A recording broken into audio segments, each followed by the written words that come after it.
Hello student, আজকে আমি class 9-এর কার্য ক্ষমতা এবং শক্তি চ্যাপ্টারের কার্য বিষয়টা আলোচনা করব। ক্লাস 10-এর আমি বেশ কিছু ভিডিও বানিয়েছি, তো ক্লাস 9-এরও অনেক ছেলে মেয়ে বলছে যে স্যার কিছু বানান। সেজন্য আমি প্রথম যে ভিডিওটা ক্লাস 9-এর শুরু করব সেটা হচ্ছে কার্য ক্ষমতা শক্তির কার্য নিয়ে। তো আমরা এমনি কার্য বলতে যা বুঝি সেই কার্য কিন্তু আমাদের ফিজিক্স বা বিজ্ঞানের ভাষায় সে কার্য কিন্তু আলাদা। মনে করো তুমি একটা কোনো বস্তুর উপর খুব জোরে বল প্রয়োগ করলে, কিন্তু তুমি টেবিল একটা মনে করো বড় টেবিল আছে, সেই টেবিলটাকে খুব জোরে বল প্রয়োগ করছো, কিন্তু টেবিলকে সরাতে পারলে না, তুমি খুব ঘামে ঝুমে এলে, কিন্তু তোমার বিজ্ঞানের ভাষায় কিন্তু কোনো কার্য হলো না। সেটা কেন হলো না তোমরা ডেফিনেশনটা জানলেই বুঝতে পারবে। মনে করো তুমি জোরে জোরে সাইকেল চালিয়ে কোথাও একটা গেলে, আবার সাইকেল চালিয়ে ফিরে এলে সেই জায়গাতেই, তাহলে কিন্তু তুমি যতই পরিশ্রম তোমার হোক, কিন্তু সেটা বিজ্ঞানের ভাষায় কোনো কার্য হলো না। মনে করো তুমি ফোনে বা ল্যাপটপে অনেকক্ষণ ধরে কাজ করছো, কিন্তু বিজ্ঞানের ভাষায় কিন্তু এটা কার্য নয়। অর্থাৎ বিজ্ঞানের ভাষায় কার্যের একটা সুনির্দিষ্ট ডেফিনেশন আছে। কার্য কাকে বলবো? কার্য মানে হচ্ছে বল গুণিত সরণ। এটাও ডেফিনেশনটা মোটামুটি ঠিক বললাম। আরো একটা ডেফিনেশন বলবো। তো প্রথমেই আমি যেটা শিখছি সেটা হচ্ছে কার্য সমান বল গুণিত সরণ, অর্থাৎ ফোর্স অ্যান্ড ডিসপ্লেসমেন্ট, এই দুটোর গুণফলটাকেই বলা হচ্ছে তোমার কি না কার্য। কিন্তু এই কার্যের তাহলে যে গাণিতিক রূপ, সেই গাণিতিক রূপটা আমাদের কি আসছে? কার্য মানে হচ্ছে, কার্য সমান হচ্ছে বল গুণিত সরণ।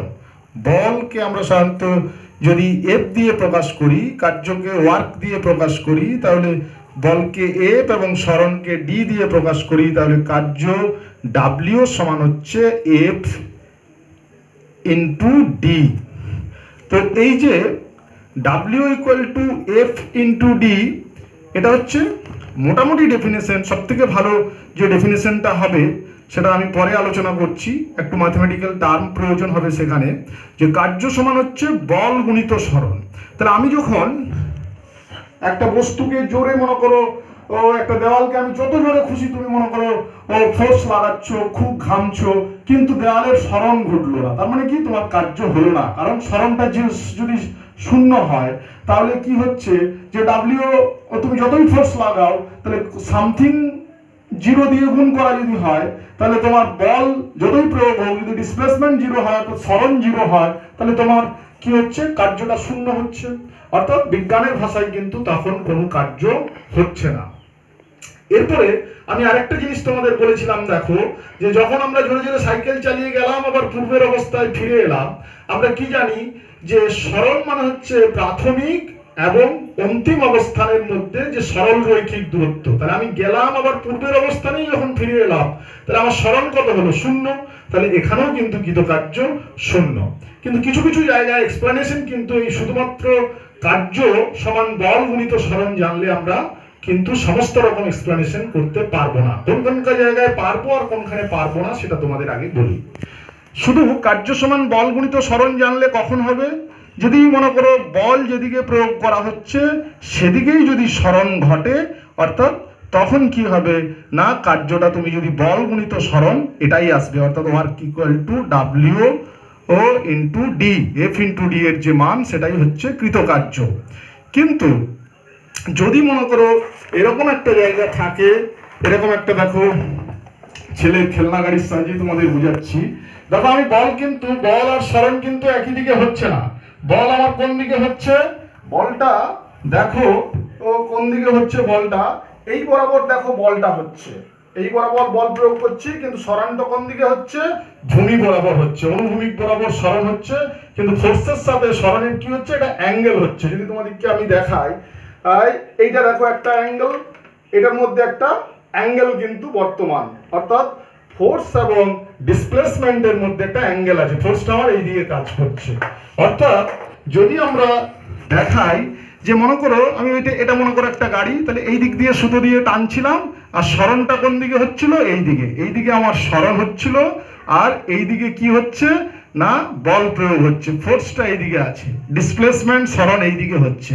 অর্থাৎ এই সরণ এবং ফোর্সের মধ্যে যদি অ্যাঙ্গেল থাকে তখন কিন্তু এফ ইন্টু ডি ফর্মুলা দিলে কার্যকর হবে না। তাহলে তখন কি করতে হবে না, এই অ্যাঙ্গেলটা যদি থিটা হয় তাহলে একজ্যাক্ট ফর্মুলা যেটা আসবে, অ্যাকচুয়ালি ডাব্লিউ ইকুয়াল টু হচ্ছে এফ ডট ডি, মানে ডট প্রোডাক্ট বলা হয়। ভেক্টর গুণ তোমাদের জানা নেই, তো শুধুমাত্র এখন একটু মনে রাখো যে এফ ডট ডি মানে হচ্ছে এফ ডি কস থিটা। এবারে অ্যাকচুয়ালি যদি ফর্মুলা বলি, যে কোনো এক্সপ্লানেশন ব্যাখ্যার ক্ষেত্রে এই ফর্মুলাটা কিন্তু দিলে এই ফর্মুলাটাও আসবে, এখান থেকে এই ফর্মুলাটাও নিয়ে আসা যাবে। আবার এই যে অ্যাঙ্গেল বরাবর যখন কাজ করছে তখনও আমাদের এই জিনিসটা প্রযোজ্য হবে। তাহলে অ্যাকচুয়ালি যদি আমরা ফোর্সের কার্যের ডেফিনেশন বলি, কার্য সমান হচ্ছে ফোর্স অর্থাৎ বল গুণিত সরণের ডট প্রোডাক্ট। তো ডট প্রোডাক্ট এখন তোমাদের যেহেতু ক্লাস 9 স্ট্যান্ডার্ডে নেই, এটা 11-এ আছে, তো সেই জন্য এখন শুধুমাত্র মনে রাখো যে ডাব্লিউ সমান হচ্ছে এফ এস কস থিটা। এবারে তোমাদের স্বভাবতই মনে চলে আসছে যে স্যার কস থিটা কি জিনিস, কস থিটা জিনিসটা তো জানা নেই। কস থিটা ক্লাস 10-এ আছে, আমাদের এখানে যেটুকু জানার প্রয়োজন সেটুকু আমি তোমাদেরকে জানাচ্ছি। কস থিটা কি না, একটা মনে করো ত্রিভুজ, সমকোণী যদি ত্রিভুজ হয়, সমকোণী ত্রিভুজের মনে করো এইটা হচ্ছে 90 ডিগ্রি সমকোণ, সমকোণী ত্রিভুজের এই ভূমি এবং এই অতিভুজের মধ্যবর্তী কোণ যদি থিটা হয় তাহলে কস থিটা মানে হচ্ছে, কস থিটা একটা কি জিনিস না, এই ভূমি এবং অতিভুজের এদের যদি নাম দিই এ বি সি, তাহলে হচ্ছে ভূমি বাই অতিভুজ। এই ভূমি বাই অতিভুজের যে অনুপাতটা সেটাকেই বলা হচ্ছে কস থিটা। অর্থাৎ ভূমি এবং অতিভুজ অর্থাৎ বিসি বাই এসি, এটার অনুপাতটাকেই বলা হচ্ছে কি কস থিটা। তো কস থিটা অর্থাৎ পার্টিকুলার একটা অ্যাঙ্গেলের ক্ষেত্রে ভূমি এবং অতিভুজের রেশিওটা সবসময় কনস্ট্যান্ট ভ্যালু আসবে, স্থির ভ্যালু আসবে। অ্যাঙ্গেল চেঞ্জ হলে কিন্তু কস থিটার মানও চেঞ্জ হবে। তোমাদের যদি অত কিছু মনে নাও রাখতে পারো, 3টে ভ্যালু শুধুমাত্র মনে রাখো যেটা আমাদের এক্সপ্লেনেশনে দরকার হবে। কস 0 ডিগ্রি যদি হয় তাহলে হচ্ছে কস 0 ডিগ্রি, তার মানে তার ভ্যালুটা হচ্ছে 1। কস 90 ডিগ্রি মানে হচ্ছে 0, আর কস 180 ডিগ্রি সমান হচ্ছে -1। এই 3টে ভ্যালু যদি তোমাদের মনে রাখো, কস সম্পর্কে বিশদে কিছু দরকার নেই, কস শুধুমাত্র মনে রাখবে কস থিটা মানে হচ্ছে ভূমি আর অতিভুজের অনুপাত, এবং এক্ষেত্রে এই ভ্যালু কটা মনে রাখতে হবে, এগুলো ক্লাস 10-এ তোমরা ডিটেলসে পড়বে। কস 0 সমান 1 মনে রাখবে, কস 90 সমান হচ্ছে 0, আর কস 80 ডিগ্রি সমান হচ্ছে -1। তাহলে দেখো যখন অ্যাঙ্গেল থাকবে না তখন কিন্তু এই ফর্মুলাটাই কাজ করবে। কেন করবে দেখো, যে ডাব্লিউ সমান এফ ডি কস থিটা। তাহলে যদি আমরা অ্যাঙ্গেলটা ফোর্স এবং ডিসপ্লেসমেন্ট অর্থাৎ বল এবং সরণের যদি মধ্যবর্তী কোণটা 0 হয় মানে কি, যে বল যেদিকে সরণের মধ্যবর্তী কোণ নেই একই দিকে বল, অর্থাৎ আমি যদি এই পেনটাকে ধরো ঠেলি তাহলে কি হবে, বল এইদিকে প্রয়োগ করছি, সরণটাও একই দিকে একই ডিরেকশনে কাজ করছে। তাহলে দুটো যদি সেম ডাইরেকশনে কাজ করে তাহলে তাদের মধ্যবর্তী অ্যাঙ্গেল কত, 0 ডিগ্রি। বুঝতে পেরেছো? তাহলে এফডি কস 0 ডিগ্রি, তার মানে কত আসছে এফডি 0 ডিগ্রি মানে হচ্ছে কত 1, এফডি ইন্টু 1 মানে এফডি।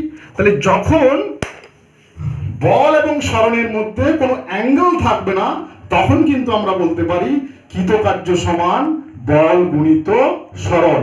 আর যদি অ্যাঙ্গেল থাকে তখন কিন্তু হচ্ছে বল ইন্টু সরণ ইন্টু কস থিটা। কস থিটার যেটুকু তোমাদের দরকার সেটুকু আমি বলেছি, এটুকু মনে রাখলেই হবে। এরপরে তাহলে কার্য সমান হচ্ছে বল গুণিত সরণ, অর্থাৎ তোমাকে বল করতে হবে এবং সরণটা জানতে হবে, সেই দুটোর মাল্টিপ্লিকেশন করে দিলেই তুমি পেয়ে যাবে কার্য। তোমাদের এখানে যে সিলেবাসে যে অঙ্ক দিবে কৃতকার্যের, দু একটা অঙ্ক আমি দেখাবো তোমাদের এক্সাম্পল স্বরূপ, এখানে কিন্তু কস থিটার প্রয়োগ দিবে না, অর্থাৎ অ্যাঙ্গেল বলে দিবে না যে ফোর্স অর্থাৎ বল এবং তোমার সরণের মধ্যে অ্যাঙ্গেল করে কোনো অঙ্ক দেওয়া হবে না। বুঝতে পেরেছো? অর্থাৎ একই অভিমুখে কাজ করবে সেরকম অঙ্কই দেওয়া হবে। অর্থাৎ তোমাদের অঙ্কের ক্ষেত্রে শুধু মাত্র মনে রাখলেই হবে যে কৃতকার্য সমান হচ্ছে বল গুণিত সরণ। কিন্তু এক্সপ্লানেশনের সময় বিভিন্ন জায়গায় প্রয়োজন হয়, সেই জন্য তোমাদের অ্যাকচুয়াল ফর্মুলাটাও বললাম। এরপরে তাহলে আমাদের চলে আসছে কার্যের একক। কার্য, তাহলে কার্য সমান আমরা ওয়ার্ক সমান কি পেলাম, বল গুণিত সরণ। বলের একক আমরা জানি কি না, বলের একক হচ্ছে সিজিএস পদ্ধতিতে হচ্ছে ডাইন, আর সরণের একক হচ্ছে সেন্টিমিটার।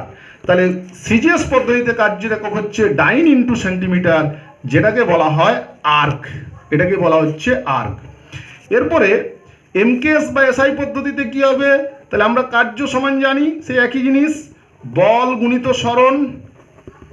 এটা তোমরা বল সরণ বল গতি চ্যাপ্টারে পড়েছো। কার্যের ক্ষেত্রে বল কি, বল হচ্ছে নিউটন, আর সরণ কি, সরণ হচ্ছে মিটার।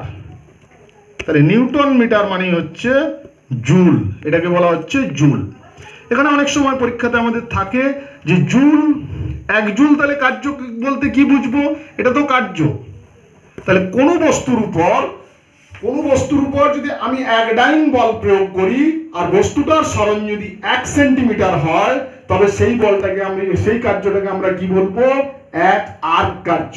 অর্থাৎ আমি কোনো একটা বস্তুকে ঠেলছি, মনে করো এক ডাইন ফোর্স দিলাম, এক ডাইন ফোর্স দেওয়াতে যদি তার 1 সেন্টিমিটার সরণ ঘটে, তাহলে বলা হবে এই বলটা কত কার্য করলো, এক আর্ক কার্য করলো। কার্য একক তাহলে আর্ক, এক আর্ক বলতে বোঝায় যে কোনো বস্তুর উপর এক ডাইন যদি বল প্রয়োগ করা হয় এবং বস্তুটির সরণ 1 সেন্টিমিটার হয়, ডাইন ইন্টু সেন্টিমিটার যেহেতু, জুল মানে কি নিউটন মিটার।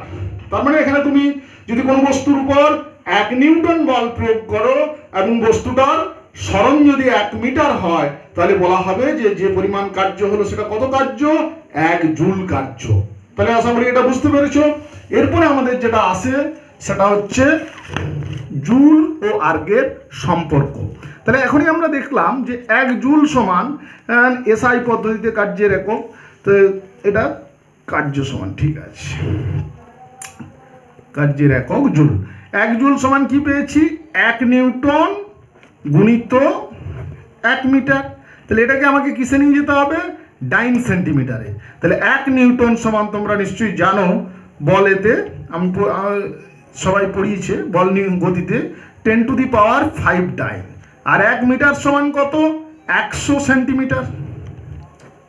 তার মানে হচ্ছে 10 to the power 5 into 10 to the power 100 মানে 10 to the power 2 dine centimetre. এটা হলে কত হবে, ঘাতের যোগ হয়ে যাবে, তাহলে 10 to the power 7 dine centimetre মানে আর্ক। তাহলে আমাদের কি সম্পর্ক এলো, 1 জুল সমান হচ্ছে 10 to the power 7 erg. 1 joule সমান তাহলে আমরা কি পেলাম, 10 টু দি পাওয়ার 7 আর্ক। এটা প্রতিষ্ঠাও করতে দেয় যে 1 জুল সমান 10 টু দি পাওয়ার 7 আর্ক প্রতিষ্ঠা করো, অথবা অনেক সময় শর্ট কোশ্চেনও দেয় যে 1 জুল সমান কত আর্ক। তাহলে 1 জুল সমান হচ্ছে 10 টু দি পাওয়ার 7 আর্ক। এরপরে যদি আমরা কার্যের মাত্রা বলি, এই কার্যের মাত্রা যদি আমরা বলি, তাহলে কার্যের মাত্রা কি হবে, হ্যাঁ তার আগে একটা জিনিস আমি বলে নিই যে কার্য স্কেলার রাশি না ভেক্টর রাশি। না, কার্যের অ্যাকচুয়ালি যে ডেফিনেশনটা এসেছিল, কার্য সমান হচ্ছে কিন্তু ফোর্স অর্থাৎ বল এবং সরণের ডট প্রোডাক্ট। দুটো প্রোডাক্ট হয় ভেক্টরে, ডট এন্ড ক্রস প্রোডাক্ট। এটা এখন তোমাকে একটু মনেই রাখতে হবে, শুধুমাত্র ডট প্রোডাক্ট।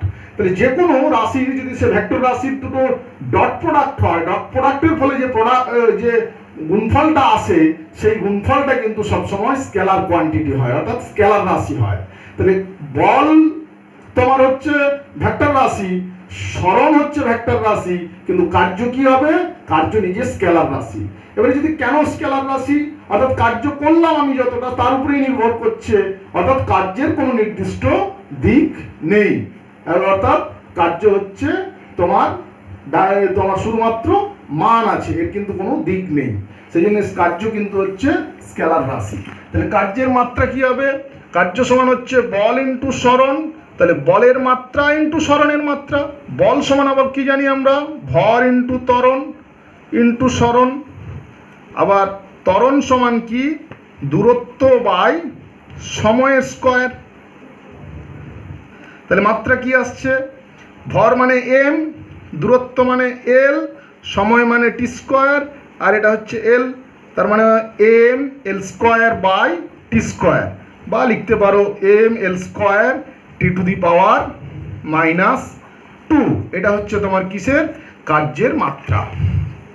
এরপরে আমরা যে জিনিসটা শিখব সেটা হচ্ছে কখন বলের সাপেক্ষে কার্য বলবো, বলের বিপক্ষে কার্য এবং কার্যহীন বল, অর্থাৎ আমি বল প্রয়োগ করলাম কিন্তু কার্য হবে না। এখন কি কি কন্ডিশনে এটা হয়? বল আমরা যদি ম্যাথমেটিক্যালি বলি, এই এক্সাম্পল সহ বলবো।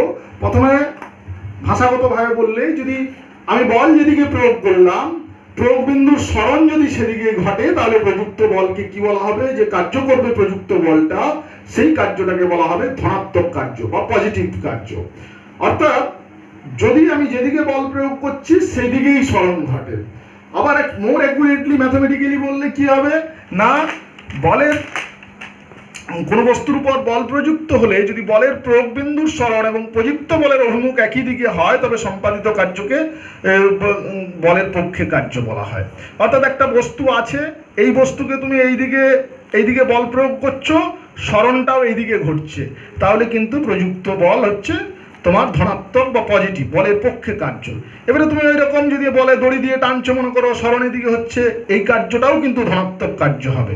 তাহলে কতক্ষণ কন্ডিশন, অ্যাকচুয়াল ডেফিনেশন কি? F D cos theta.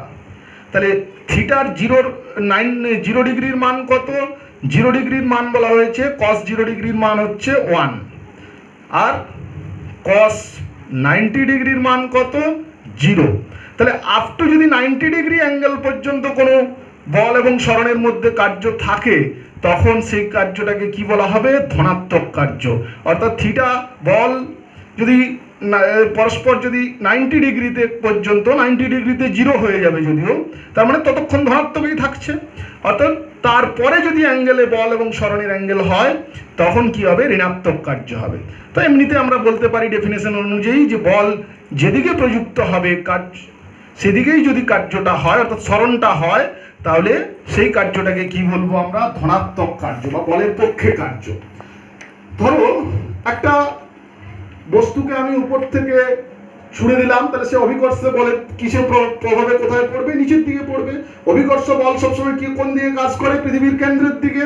তাহলে বল যেদিকে কাজ করছে, বস্তুটা সেদিকেই নামছে, অর্থাৎ এক্ষেত্রে কি কার্য হবে? অভিকর্ষের সাপেক্ষে কার্য হচ্ছে, অর্থাৎ বলের সাপেক্ষে কার্য হচ্ছে।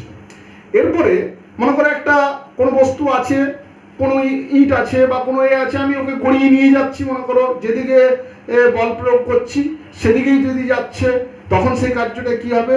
ধনাত্মক কার্য হবে। এরপরে যদি মনে করো এরকম হয় যে বলটা যেদিকে প্রয়োগ করা হচ্ছে, সরণটা তার উল্টো দিকে হচ্ছে, মনে করো অভিকর্ষ বলের সাপেক্ষে যদি বলি, আমি বল যখন একটা বইকে নিয়ে মনে করো হাতে উপরের দিকে তুলছি, অভিকর্ষ কোন দিকে কাজ করছে? নিচের দিকে কাজ করছে, সরণটা কোন দিকে হচ্ছে? উল্টো দিকে।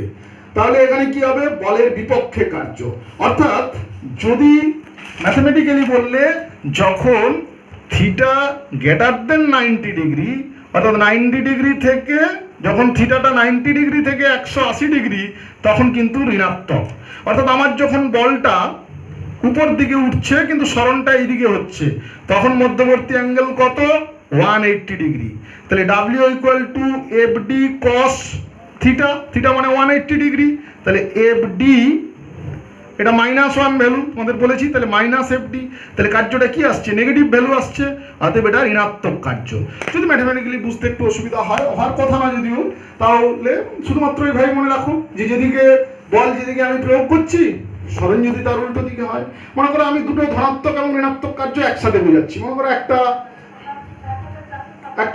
একটা বস্তু বা খেলনা আছে, একটা বস্তু মনে করো আছে, দুদিকে দড়ি দিয়ে দুজন টানছে, একজনের মনে করো শক্তি বেশি, একজনের শক্তি কম। তার মানে যদি আমি একটা উদাহরণ দিয়ে তোমাকে দেখাই, মনে করো এ ব্যক্তি এই বক্সটাকে টানছে, বি ব্যক্তিও টানছে। তাহলে বি ব্যক্তি যখন টানছে, এর মনে করো এই বি ব্যক্তিও টানছে, এ ব্যক্তিও টানছে, কিন্তু এর জোর বেশি, মনে করো বেশি বল প্রয়োগ করেছে, সরণটা মনে করো এই দিকে হলো। তার মানে বি বস্তু যেদিকে বলটা প্রয়োগ করলো সেদিকেই সরণ হলো, তাহলে বি এর সাপেক্ষে কি হলো, কার্যটা পজিটিভ হলো। কিন্তু এর সাপেক্ষে কি হলো, এ এই দিকে বলটা প্রয়োগ করেছিল, কোন দিকে, এই দিকে প্রয়োগ করেছিল, কিন্তু সরণটা কোন দিকে হয়ে গেল, তার উল্টো দিকে। তাহলে এর সাপেক্ষে কার্য কি, নেগেটিভ কার্য। অর্থাৎ তোমরা নিশ্চয়ই বুঝতে পারলে যে এই ব্যাপারটা হচ্ছে পজিটিভ এবং নেগেটিভ কার্য। এরপরে যেটা আসছে সেটা হচ্ছে কার্যহীন বল, অর্থাৎ কখন কোনো বস্তু কার্য করবে না। মনে করো, এটা প্রশ্নটাও তোমাদের খুব আসে যে এটা মনে করো সান অর্থাৎ সূর্য, সূর্যের চারিদিকে মনে করো পৃথিবী ঘুরছে। তাহলে পৃথিবী যখন ঘুরছে, পৃথিবী এখানে অভিকর্ষ বল কাজ করছে সূর্যের দিকে, আর সবসময় এই ঘূর্ণনের যে সরণটা সেটা এই স্পর্শক বরাবর হয়, অর্থাৎ এই বরাবর। তাহলে এদের মধ্যবর্তী অ্যাঙ্গেল কত, 90 ডিগ্রি। তাহলে এদের যে সরণটা, এটা এই বলটা এফ আর সরণটা মনে করলাম এস, তাহলে ডাব্লিউ সমান কি হলো, এফ এস কস থিটা। তাহলে এফ এস কস 90, কস 90-র মান কত, 0। তাহলে টোটাল ওয়ার্ক ডান কত হলো, 0। তাহলে সূর্যকে কেন্দ্র করে যখন পৃথিবী ঘুরছে, যে কোনো অবস্থানে তার দ্বারা কৃতকার্য কত হবে, 0, কারণ এখানে অভিকর্ষ টানছে। এই পজিশনে যদি হয় এখানে অভিকর্ষ, আর সরণটা কোন বরাবর, এই স্পর্শক বরাবর। তাহলে এদের মধ্যবর্তী অ্যাঙ্গেল কত, 90 ডিগ্রি। অর্থাৎ প্রতি মুহূর্তেই কিন্তু যখন সূর্যের চারদিকে পৃথিবী ঘুরছে তখন কিন্তু কোনো বল অভিকর্ষের সাপেক্ষে হচ্ছে না। আবার যদি বলি যে পৃথিবীর চারদিকে যখন মুন ঘুরছে অর্থাৎ চাঁদ ঘুরছে, তখনও কিন্তু কোনো কার্য হচ্ছে না। অর্থাৎ যদি সরণ এবং যেদিকে আমি বল প্রয়োগ করছি এই দুটোর মধ্যবর্তী কোণ যদি 90 ডিগ্রি হয়, তাহলে কিন্তু কোনো কার্য হবে না। এই এক্সপ্লেনেশনটা যদি আমি তোমার এই কস থিটার ব্যাপারটা না বুঝাতাম, তাহলে কিন্তু বোঝানো যেত না ঠিকভাবে। এরকম মনে করো একজন খুব ভারী সুটকেস মনে করো হাতে নিয়ে হাঁটছে। তাহলে একজন ব্যক্তি যদি খুব ভারী সুটকেস নিয়ে হাঁটে, তাহলে কিন্তু সে যে বল দিয়ে টানছে, মানুষটা যে বল প্রয়োগ করছে, এখানে মনে করো মানুষের দিকে হাত দিয়ে টানছে, আর সরণটা হচ্ছে মনে করো লোকটা এইদিকে হাঁটছে। তাহলে মধ্যবর্তী কোণ 90 ডিগ্রি। তাহলে এখানেও বল যাই প্রয়োগ হোক না কেন, তোমার কৃতকার্য কিন্তু শূন্য। আবার অভিকর্ষের সাপেক্ষে যদি দেখা হয়, তাহলে অভিকর্ষ নিচের দিকে কাজ করছে, আর সরণটা এইদিকে হচ্ছে, লোকটা হেঁটে হেঁটে সরাসরি যাচ্ছে। তাহলে তাদের মধ্যবর্তী কোণও কত, 90 ডিগ্রি। তার মানে উভয় ক্ষেত্রেই এই কিন্তু কৃতকার্য কত, শূন্য। অর্থাৎ কোনো বস্তু আমরা যদি মনে করো বালতিতে করে কোনো জায়গা থেকে জল নিয়ে আসি, তাহলে কিন্তু হাতে ধরে ধরে তাহলে আমার কিন্তু কোনো কৃতকার্য হচ্ছে না, যতই পরিশ্রম হোক। বিজ্ঞানের ভাষায় কিন্তু কৃতকার্য শূন্য। অর্থাৎ যদি মধ্যবর্তী অ্যাঙ্গেলটা 90 ডিগ্রি হয়ে যায় উপযুক্ত বল এবং সরণের মধ্যে, তাহলে কিন্তু সেটা হয়ে যাবে কার্যহীন বল, কোনো কার্য হবে না। আর কোনখানে যদি ডিসপ্লেসমেন্ট তোমার 0 হয়ে যায়, মনে করো একটা ব্যক্তি বৃত্তাকার পথে খুব দৌড়ে আবার সেখানেই ঘুরে চলে এলো, সেই জায়গাতেই চলে এলো, তাহলে কত হচ্ছে, তার সরণ হচ্ছে 0। বল প্রয়োগ করেছে, কিন্তু বল প্রয়োগ করলে যেহেতু সরণটা 0 হয়ে গেল, তাহলে ওই বৃত্তাকার পথটা পরিভ্রমণ করে যখন সেই পর্যায়ে এলো, তার কৃতকার্য কত দাঁড়ালো, 0। সেরকম যদি একটা কুলি মনে করো মাথাতে খুব বোঝা নিয়ে হেঁটে চলেছে, তাহলে বোঝাটা যখন নিয়েছে, বলটা কোন দিকে কাজ করছে, মনে করো এটা একটা মানুষ, এ ধরো একটা কুলি, এ একটা বোঝা নিয়ে হাঁটছে। তাহলে ব্যক্তিটা যেদিকে হাঁটছে সেদিকেই এই বোঝাটা যাচ্ছে, কিন্তু অভিকর্ষ বলটা কোন দিকে কাজ করছে, নিচের দিকে। তাহলে এদের মধ্যবর্তী অ্যাঙ্গেল কত, 90 ডিগ্রি।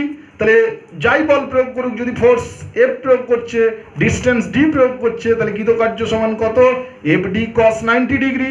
তাহলে কস 90 ডিগ্রি যেহেতু 0, টোটালটা 0 চলে আসবে। বুঝতে পেরেছ?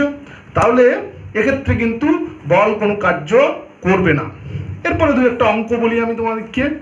মনে করো একটা বস্তু আছে, এই বস্তুর উপরে 5 নিউটন বল প্রয়োগ করা হলো। কত, 5 নিউটন। তার ফলে বস্তুটার সরণ কত হলো, 2 মিটার মনে করো হলো।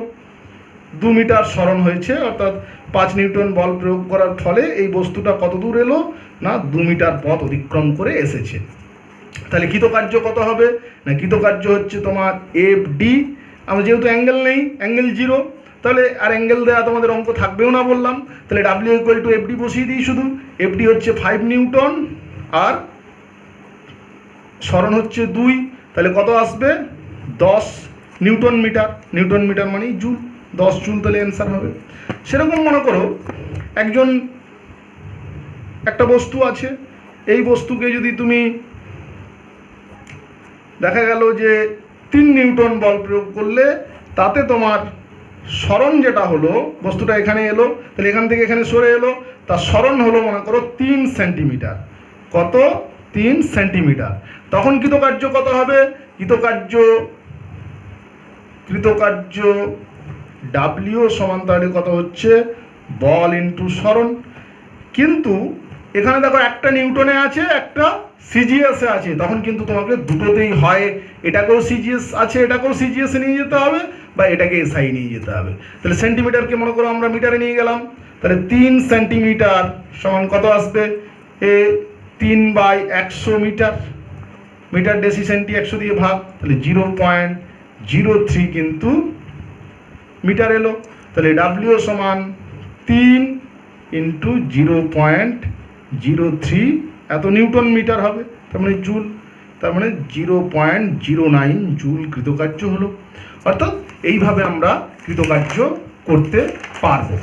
এরপরে তোমাদের যতটা আমি পড়ালাম সেখান থেকে যে যে প্রশ্নগুলো হয় সেই প্রশ্নগুলো তোমাদের মোটামুটি আমাদের যেগুলো থাকে, আরও কিছু প্রশ্ন হয়, তো মেন যে প্রশ্নগুলো আমাদের এখানে আসে সেই প্রশ্নগুলো তোমাদের জন্য স্টুডেন্ট তোমাদের জন্য দিলাম।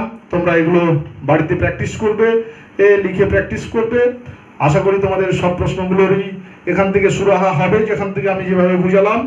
এরপরে তোমরা নিজেরা অঙ্ক করবে, অঙ্ক করতে গিয়ে যদি কোথাও আটকায় আমার কমেন্ট বক্সে জানাবে বা হোয়াটসঅ্যাপে জানাবে, আমি তোমাদের অবশ্যই সেগুলো সলভ করার ব্যবস্থা করব। ও আজকে মতো এখানেই আমি ভিডিওটা রাখছি।